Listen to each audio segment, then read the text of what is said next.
Okay, welcome everyone. Good afternoon or almost good evening. Due to the many, many exciting things that are happening here at the annual meeting in Davos, we're starting a little bit later, unusually, than usual. But we will still be able to have, I think, 25 to 30 minutes with this fantastic panel. Let me very quickly introduce the panel for this session on finding future jobs. We have with us Olajumoke Adekeye, who's the founder of the Young Business Agency in Nigeria.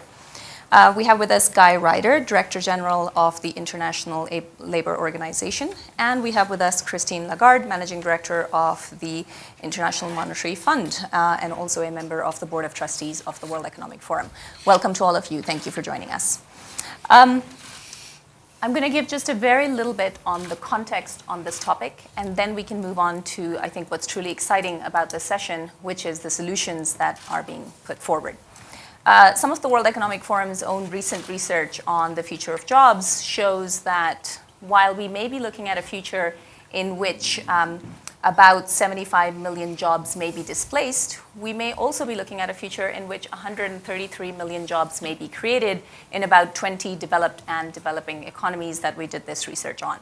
So both good news and bad news. How do we manage that displacement? That's one aspect. A second aspect is we're expecting that 42% of these skills in any job, whether it gets displaced or not, is going to be disrupted in just the next 4 to 5 years alone. So there is a major upskilling challenge in addition to a challenge of managing displacement and managing the growth of some of these new jobs. And then finally, we also know that some of this reskilling and upskilling is going to require funds. Who pays for it? Who is responsible? How do we deliver it? And those are some of the things that we're going to try to tackle today.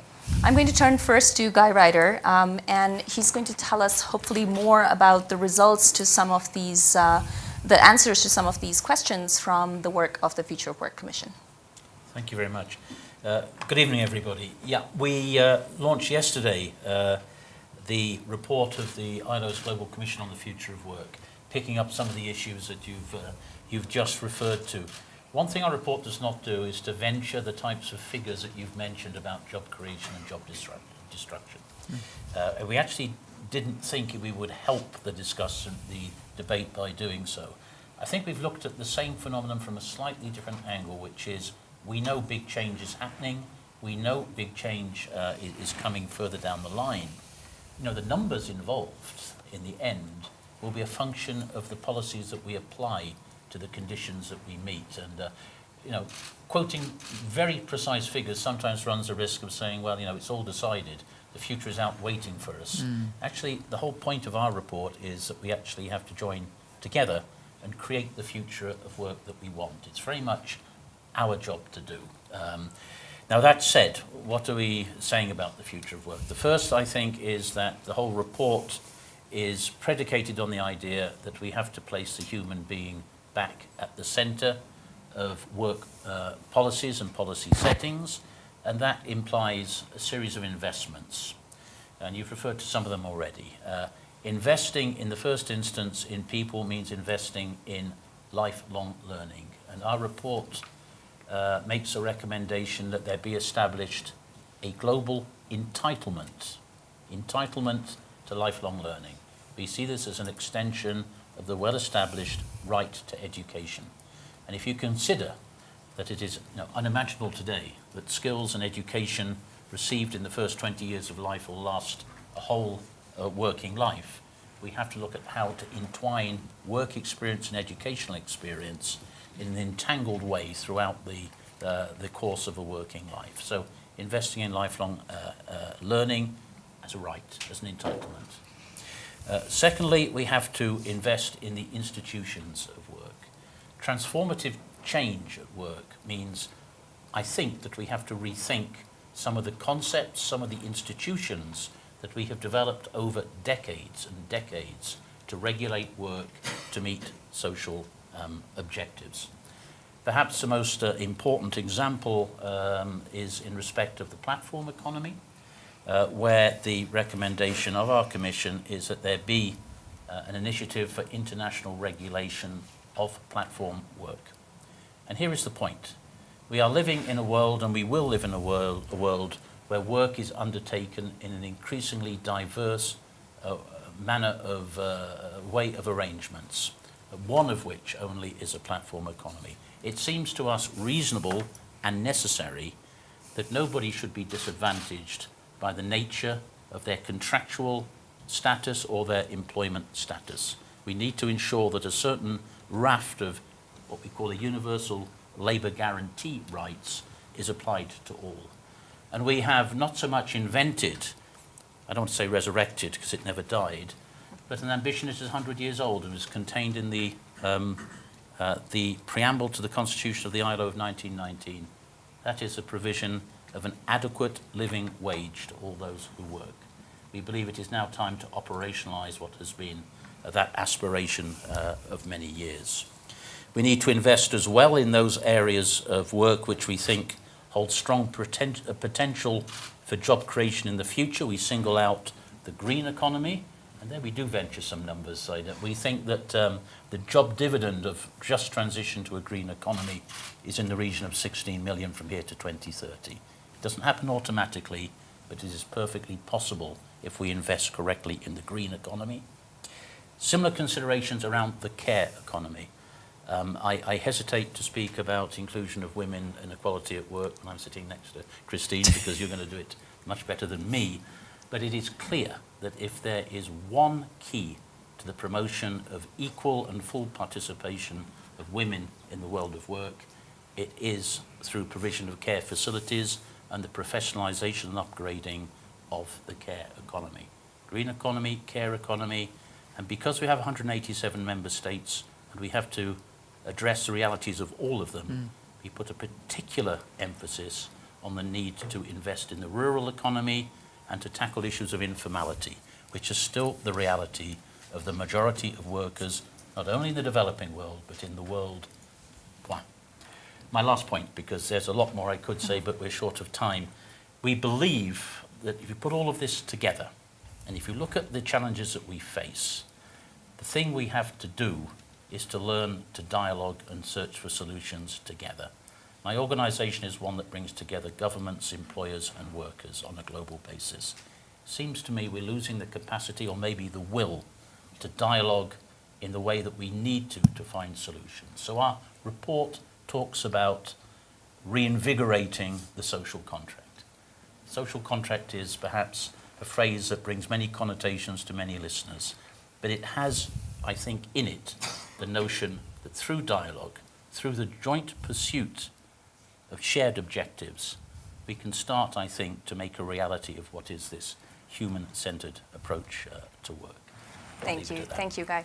Now, one particular group that is facing some of the biggest challenges in this changing future of work is young people. And Madame Lagarde, your report finds that about 20% of the young people in emerging markets are neither in work nor in education. What can be done for them? Well, good evening to all of you, and it's very nice to be sitting here next to my two co-panelists to discuss this particular matter, and thank you for introducing the topic. I'm going to do a gesture that Guy is familiar with that I hardly ever do, and some of you might recognize somebody. Let's do it together. Yes, you're right. Let's do it. Yes. Okay? There you go. Thank you.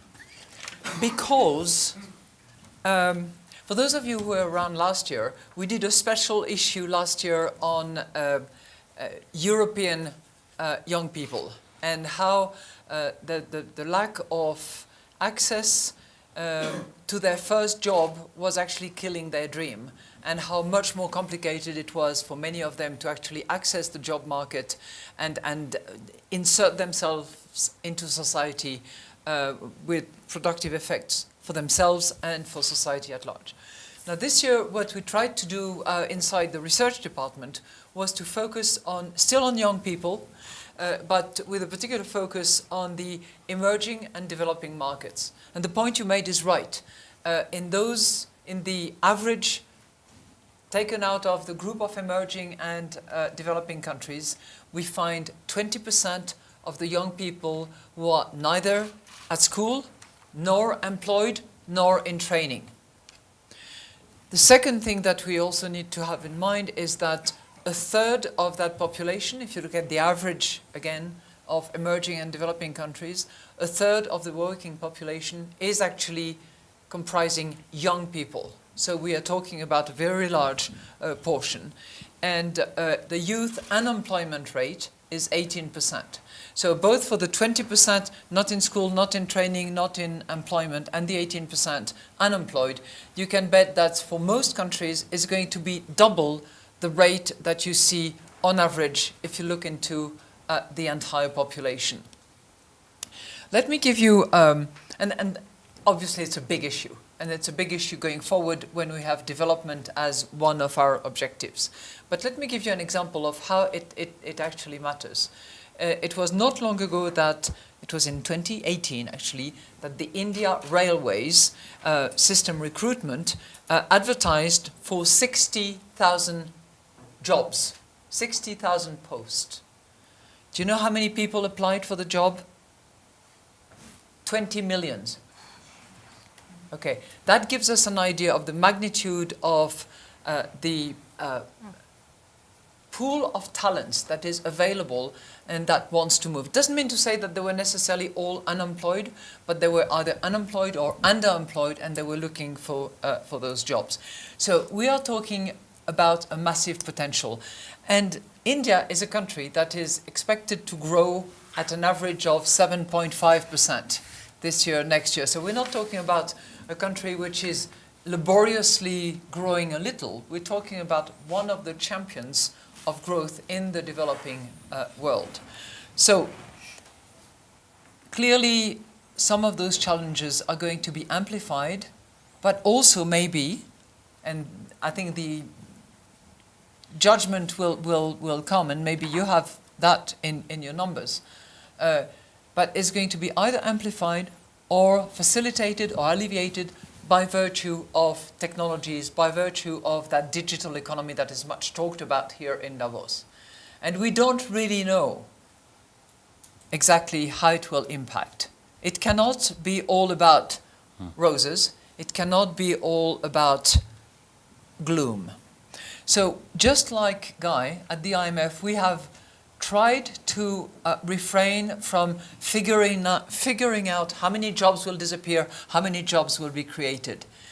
That's a pretty far-fetched exercise, and we trust that those who've undertaken the exercise, from the consultants to the WEF, there has been a lot of goodwill, a lot of efforts, but I think that to be certain of numbers is actually a little bit difficult from our perspective. What, on the other hand, we think we are fairly confident about is that, in general, automation and the breakthrough of many compounded technologies will actually, in general, affect women more than men. We have a sense that probably about 9% of men's jobs and 11% of women's jobs will be affected, either by way of displacement, changes, or total elimination. And that is so because many women, in general, and I'll come back to the low-income and developing countries, which is a specific case, different from the in general situation that I'm describing, but in general, women discharge more routine, easily automatable tasks than men. Now that is for in general. If you narrow down the focus to the emerging and low-income countries, for the reasons that Guy has actually indicated, which is the level of informality that taxes women more so than men, it seems that automation, as recorded, as measured, as we can have it, is actually going to impact men more so than women, which is counterintuitive, but probably explained by virtue of this informality that was just recently referred to by Guy. So just a few words about the policy recommendations that we have. The first one is the gender issue, because I couldn't agree more with you. This unfairness, discrimination, inequality, massive unemployment, not in jobs, not in training, applies specifically more to women. And anything that can be done in terms of legislative changes, because about 160 out of 189 members of the IMF actually have in their constitution or in their law discriminations against women. Anything that can be done to remove discrimination is actually going to help. Second, this care industry that you talked about, in order to make sure that women get some support and participate in the formal support system that is put in place, is actually also going to help tremendously. The legal protection for women is also critically important, as is a particular focus on the safety of women when they go to and from work and are not the victims of violence that is so often the case in many of the low-income and emerging market economies. I would say, but that's where an area where probably Guy and I would have a slight disagreement, but I would say in general, based on observations, more flexible formal labor markets in order to bring out to the formal market the informal activity that exists. And in that respect, I would say avoid excessive labor regulations, but labor regulations, yes. Minimum wage, yes, but not set too high. We have really interesting examples out of Indonesia in particular, with certain states had set the minimum wage much higher than other states that had it as well, but a bit lower, and where clearly the level of integration of young people in those states with the minimum wage set a bit lower was better, and it seems that there would be a correlation between the two. And severance payment, yes, but not exceedingly onerous, so that you actually create a double market with the protected ones that will never be let go because of the cost of it, even if there is valid cause and all the rest of it, and the informal sector that is with very limited protection. I would add a more open product market that encourages competition, that lowers the startup business costs, lower administrative burden, more open trade, all such things that you typically expect when we are trying to encourage growth, which obviously is going to be a predicament to the creation of jobs. Voila. Thank you. Lajimuke, you are young, you're a woman. Oh, so are we. You are younger. That's better. Thank you. Younger. You're a woman, you're based in Abuja in Nigeria, and you are working on giving youth skills for the jobs that are coming their way, digital skills as well as cross-functional and interpersonal skills. Tell us more. How does that work, and how does that resonate with these systemic solutions that we've been talking about? Thank you. I do think that there's no silver bullet concoction of policy recommendations that can solve the challenges. I think one thing to keep in mind is that while there is a grouping or categorization of emerging economies, it's very important to recognize the difference within these different nation states, so to speak. So in where I come from, Nigeria, we're projected to be the third largest population by 2050, right? So second to just China and India, and more than the United States. What that also signals is in a country where we're still trying to improve revenue from taxation.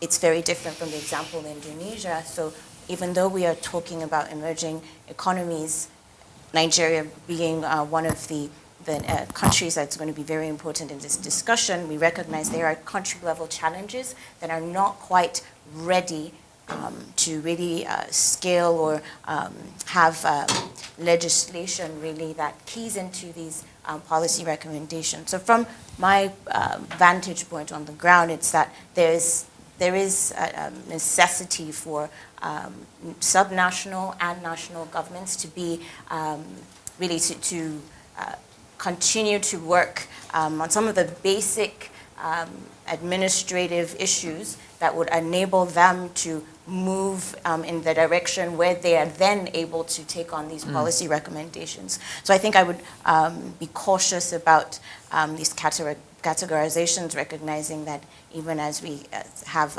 quite a number of countries with rapidly growing populations, that how they generate revenue, how also thinking about the social protections, right?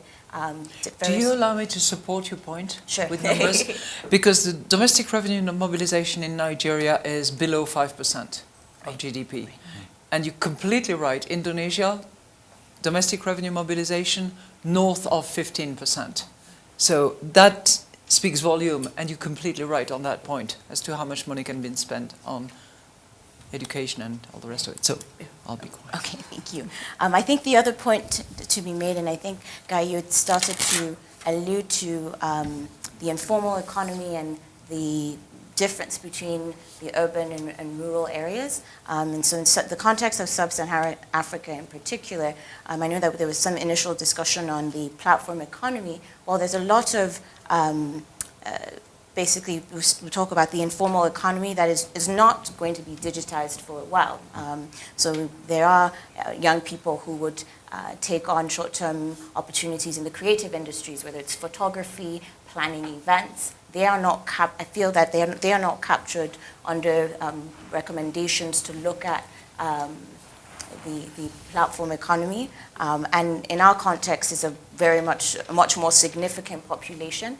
What's also interesting is that there's the reality of the digital divide in my context. So where we have indeed mobile technology, mobile phones, we have access to internet, there is still a need to recognize that broadband penetration really differs in many contexts. And what that means is that, again,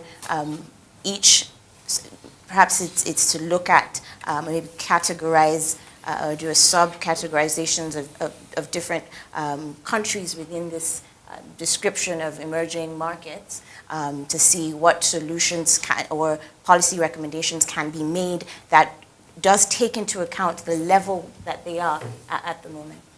Okay, thank you very much. Can we come back for a second, and we'll try to be brief so there's a little bit of time for Q&A, to this tension around ideas like the universal labor guarantee, as well as the need for having more sort of efficient labor markets. How does that play out, and would either of you or any of you want to comment on that?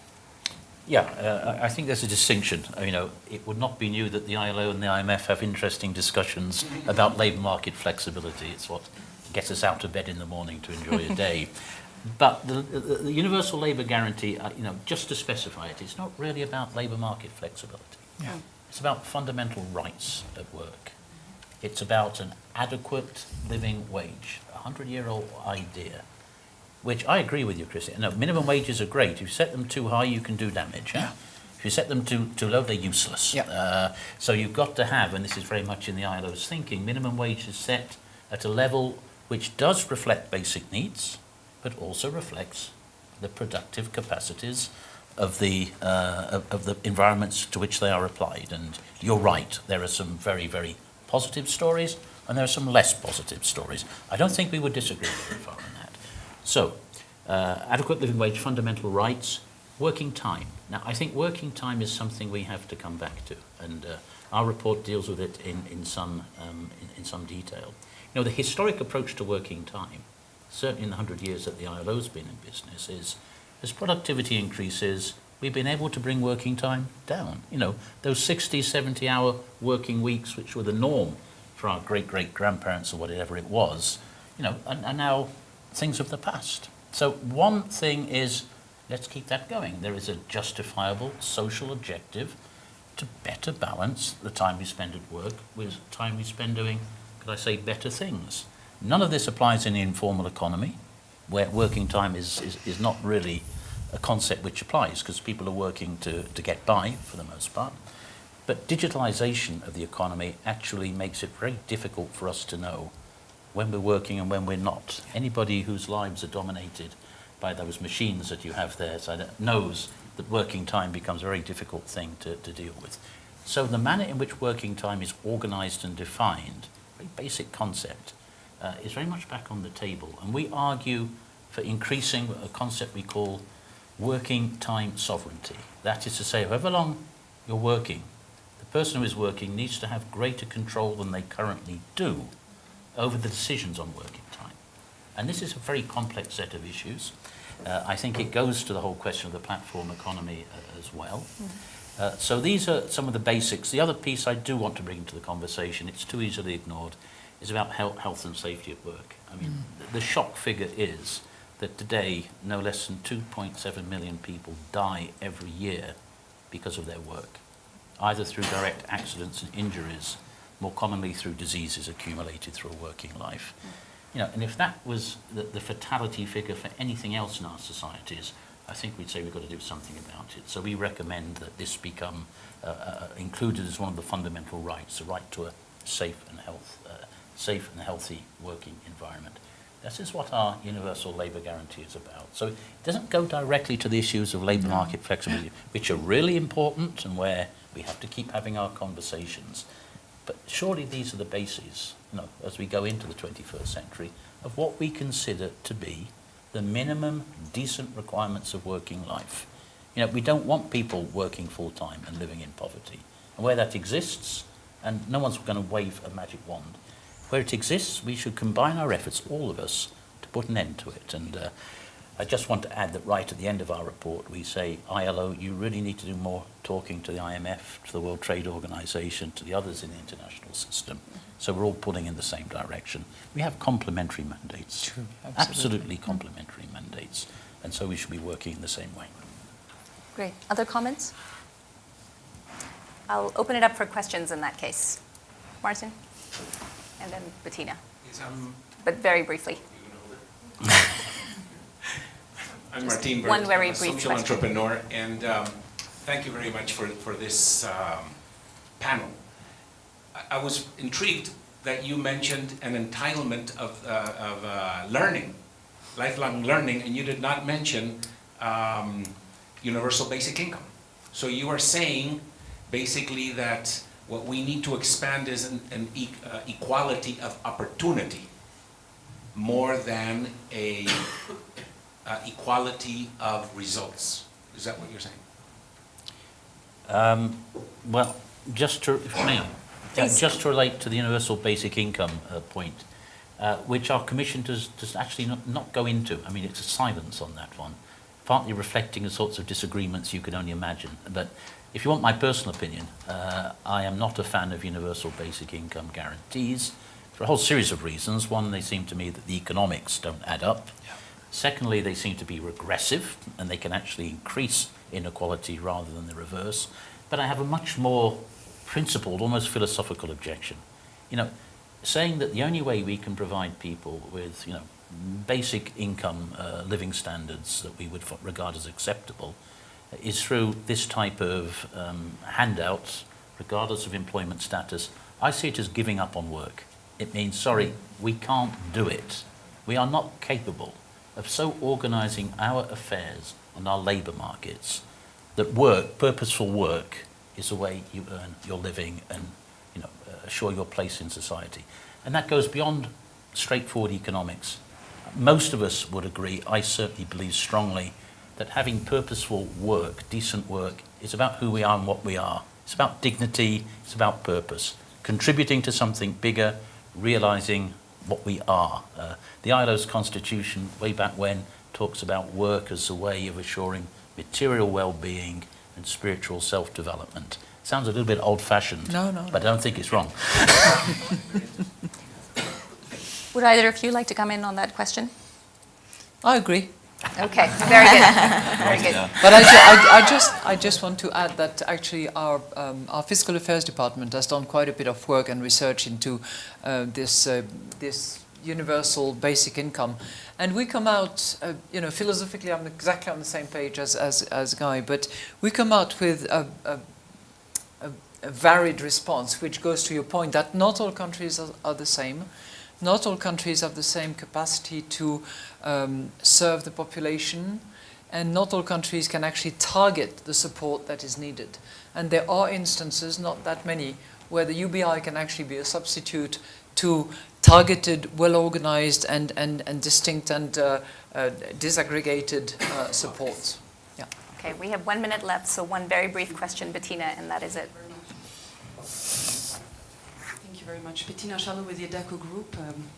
Director General, you mentioned the importance of collaboration, and of course very proud to say that in this report the private sector also cooperated in the person of Alain Duhaz, the CEO. One element that we think is key in this report is the social contract, the new social contract. In the 30 seconds left, the key elements that you think should be brought in this context to attention. Yeah, this notion of social contract is fundamental to what we're saying.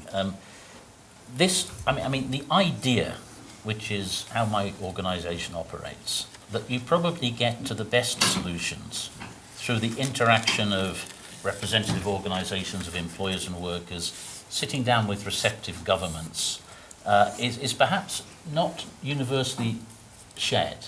And yet we believe that the active participation of the different social actors, the expertise that they bring, and the fact of having this type of conversation generally brings you to the right sorts of solutions. Those countries which have done best in recent years, the ones that came out of the 2008 catastrophe most robustly, were those countries which had very well established functioning systems of social dialogue and tripartism. I think the record shows that. And underlying it is a certain values proposition. And the value proposition is, basically, if you put your all into work, it's like a fair day's work for a fair day's pay. You are entitled to certain expectations. You contribute to society through certain acts at work, and you get, a fair deal out of the world of work. Our politics today, I think, is being driven in some of its less desirable directions by a very widespread feeling that I've given everything I can, but I'm getting very little out of this. There is a very basic unfairness about the way the world of work is rewarding some and rewarding others. Sounds subjective. No, it's not. It's demonstrated by numbers, Guy. And the IMF has demonstrated it by numbers. Yeah. But the point of this is... The share of income going to capital is much, much higher and disproportionately higher since... So we have these phenomena of inequalities, but it's more than inequalities. There's a genuine feeling of unfairness. And that's what's driving the populist sort of wave.